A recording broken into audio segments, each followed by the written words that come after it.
Hi, I want to introduce you to a way of looking at what you believe that's useful. I'm David Townsend, the therapist and hypnotist. I want you to imagine that you're in a large cardboard box, as big as a room, and on the walls of the box are all the things you believe, everything that you consider true or probable, it's all there.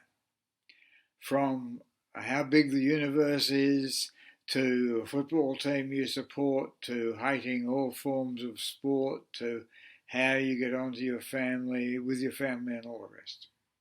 Everything you believe is on the walls of the box. And all these things you derived from somewhere. People told you, or you were born with them, or you learned them, or you decided them. And you have responses to all this stuff. Everything that arrives inside the box, you check out against what you believe, and it tends to be emotional. If I tell you that I'm white, male, and British, and went to a great public school, and I believe that nobody has any problems with racism because that's what foreigners do, that gets one sort of response from you. If I tell you that I'm a committed vegan, I don't even like talking to people who eat meat, that gets a response from you. And so you check out all these comments that come in against what you believe, what's on the walls of the box. Now, some of the things are irrelevant, but some of them decide how you live. Because you've got beliefs, if you've got problems like, I'm not good enough, I can never make enough money, I don't get on with people, people are against me, my boss is unpredictable, I might lose my job. And on it goes with all the things that make up anxieties and limitations. Now, leaving those beliefs exactly where they are, you expand the box all around, a yard, a metre, whatever, so that the beliefs are just floating there. Now, some of them we're not worried about, but any that limit you, we want to go and have a look at. Now, scientists are doing this all the time because they look at something they know and ask, why? How does it get like that? Why is this happening? Why? And so something new turns up. Some doctors look at new things. Energy medicine, for instance. There are a few doctors you say, I want to explore energy medicine, they say, righto. And others look at you and put a little note on the file, you're a bit peculiar. They haven't explored it. Their mind doesn't take it in because they're pharmacy trained and that's not part of it. Same with hypnosis. There are a lot of people who simply think hypnosis is bizarre, maybe complete fake stage show stuff. The fact that there's a lot of us using it for medicine, helping people get a better life, that doesn't get in, it's not there. But if you take some of the things that limit you, and so they're now floating, and you can poke them and ask, where did this come from? Was I born with this? Who told me this? What experiences did I have growing up that created this belief? And is it really strong? Is it factual? Because it's just losing the track now. As soon as I really look at it, it starts to mean something a lot weaker or different. I had bad handwriting as a child. I was smacked on the back of the hand, but with a ruler by the writing teacher. Uh, I didn't like that. I couldn't do copper plate. And I was a bad writer. All through grade 6, I block printed everything, except in the writing class, because I couldn't write. And I had this sort of belief that it was just, I couldn't do it. Then when I was an adult, I thought, this is stupid. And I taught myself to write well. I changed a belief I had. Now, some beliefs change over the course of time. When I was a child, having sex outside marriage was really bad in my box. Then a fair percentage of the next generation didn't get married, they were in relationships. And then a boy turned up with another boy and said, oh, Rama, we're partners.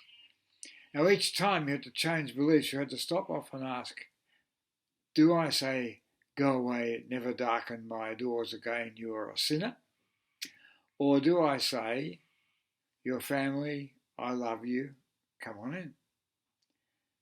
Beliefs change. Lots of scientific beliefs change over the years. My father had a science textbook, and there was a little note at the bottom of a page saying, some scientists believe that you could split the atom. Now we're down to some scientists think that the very tiniest particles use energy systems we don't understand. All that sort of thing changes as people ask why. So if I believe I'm not good enough for something, how do I know that? Who told me? What experiences do I have of being not good enough? What created those experiences from when I was a child? What was I told about my performance?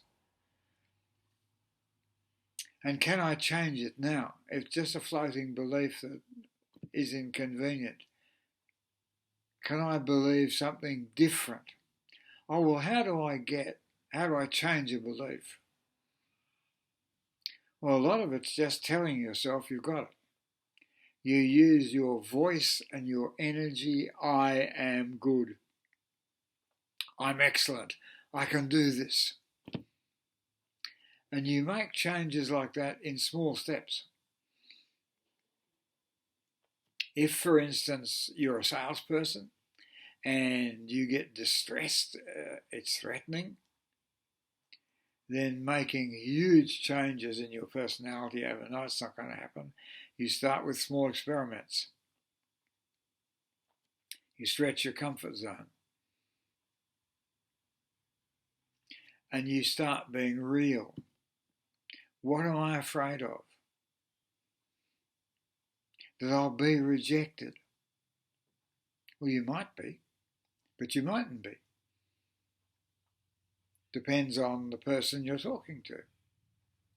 And good salespeople know they'll get rejected a lot of the time. It's just part of the deal. It's okay. Worth money being rejected because you eventually find the people who are really worthwhile and help you, buy from you. The same in things like dating. Now, here's a lot of complications for people. I might be rejected. I might get hold of some guy or some woman who seem all right, but then they go to bits. Well, that's normal. And you've got to have an understanding, right? If I'm going dating, I know what I'm looking for. And I need to really get into somebody's life and they'll get into mine so that I know the connection can be good. And we've got all sorts of unknowns. One of the fun things that we used to have in family therapy, which is not so common now, but when children could be smacked commonly, you had a guy and a girl who met and they fell in love and got married and they had children, and one day little Ignatius wrote on the wall with crayons and Daddy smacked his backside and Mummy went hysterical. You never ever touch a child, you never smack a child, it is so bad. Oh, they hadn't discovered that when they were connecting. So they need to have ways of negotiating and sorting out their ideas, change some of their beliefs. Probably in that case his, but never mind. So what we're looking at is, if I can't do something, or if something's difficult, or it creates anxiety, hang it up there floating in your cardboard box. Why? Why? Why? Where did it come from? Where did it come from? How did I learn this? Who told me? Is it valid after you've done that? And can you then shrink it down? It's just a feeling you've got that you then change, because you can change your feelings. So you're always exploring why, where did it come from, who said this, what sort of beliefs of other people, because that's where you get into trouble. What sort of beliefs other people got that they've shoved on me as a child or a teenager. So you learn then sets of values that are for you truths, only they can get in the way. So then you start making little changes, sometimes big ones, to what you believe, so that you have a completely different reference point, a driver. And it might be several-sided. I get anxious when I'm meeting new people, but I know if I'm nice to them and relate to them and connect with them, they'll be okay. I know certain things are very useful. I've got to assess. For instance, you get the news. Radical Muslims might blow you up. Any woman whose face is hidden behind a veil might be a suicide bomber or carrying a machine gun. Well, in some circumstances, that's a useful belief. But it only relates to a tiny group of Muslims, radical Muslims. Most of the Muslims you meet around the city are quite okay. Could be friends. You have racial typing that causes problems. Can't be racist? Get on the internet. You have to decide what you really believe, what's worthwhile, what will make your life go well. We have these little alarms going off here. We'll just get rid of that.